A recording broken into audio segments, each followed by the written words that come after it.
A couple of years ago, I did something where I deeply hurt a child's feelings, as I made a promise to her that I didn't keep, although I knew that it was super important to her. I tried to find this now woman to apologize, but I can't find her. How can I deal with my feelings of guilt? Wow. Wow. Such a strong and touching question. I love those questions that are like, they are really not coming from curiosity, but really from this internal urge of um, how do I deal with something so real that's so deep of an impact in my heart. Mm. And I totally see the pain in the circumstances of I can't find her. There is no there is no person in front of me. I can't speak to anybody about it because she's missing and I don't know where she is. And at the same time, what immediately happens in me, like, okay, what a gift, because it throws you so much back onto yourself. And this, I think there are many layers when it comes to those dynamics of guilt and you betrayed somebody and you let somebody down, etc. And in our collective and individual attempts to clear it up with the outer world, to clear the mess up with our ex-boyfriend, etc., etc., we have not enough science and not done enough research in terms of how does somebody who's guilty work in himself or herself, with himself, with herself. And my deep belief is that like true peace doesn't only come from the victims speaking up, etc., but it also comes from the so-called perpetrators to truly find mature and empowering ways to deal in themselves with what they have done and what they haven't done.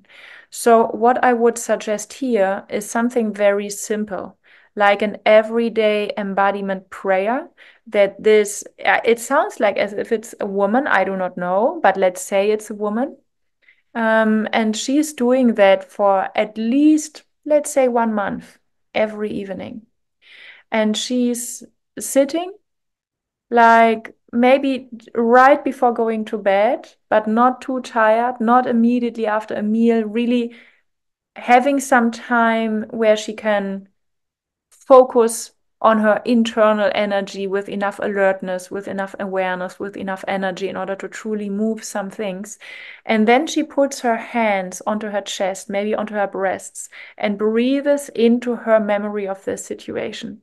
And just breathes into this somatic resonance. And it's super strong how our cells remember, how our cells, our posture, our way of breathing reflects back to us how much this has been of an imprint. And when she's just breathing like that and remembering every minute detail of this situation, this whole like when did she see the child the last time, etc., then what happens internally, it might seem like a mental thing of just remembering something, but it's way more. It's really almost like an energetic surgery, and you stop hiding from what has been happening in the past.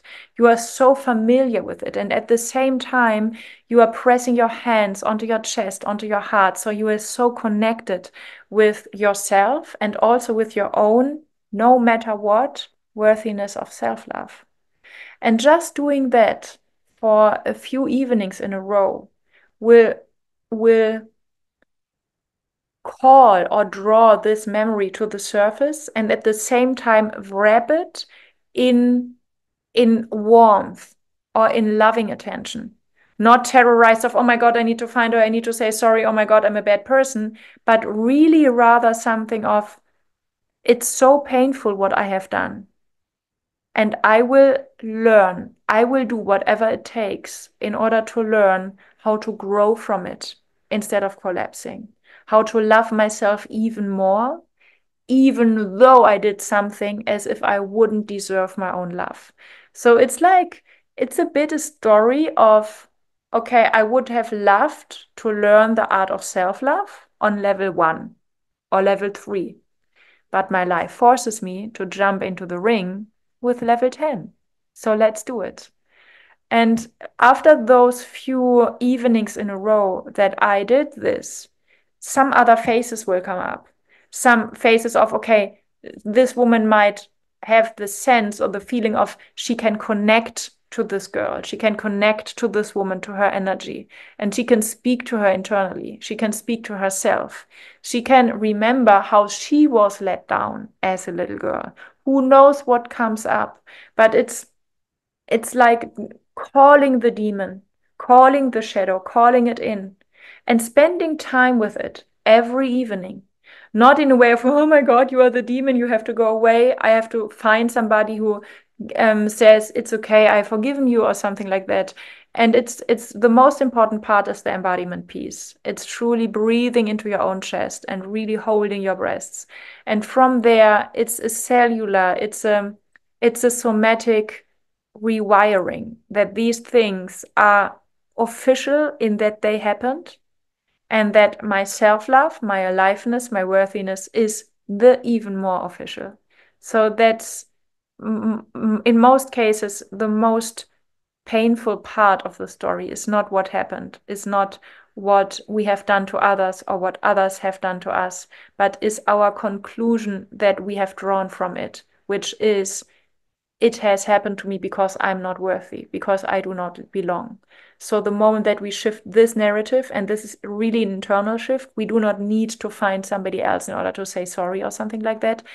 In this internal shift, in some cases, 80%, 90% of the suffering just fades away because we restore our unconditional worthiness for love and belonging. Thank you for checking out this video. Honestly, this is just the beginning, because my work is about transferring individual healing tools to the collective nervous system. And if you're curious about those events, I host free, totally free online events once a month approximately, and you are very welcome to join us. You are very welcome to feed the collective process by adding your individual power, your individual time, your individual resources to it. If you are curious, check out the link below this video, and thank you, thank you, thank you for your generosity contributing to this global process.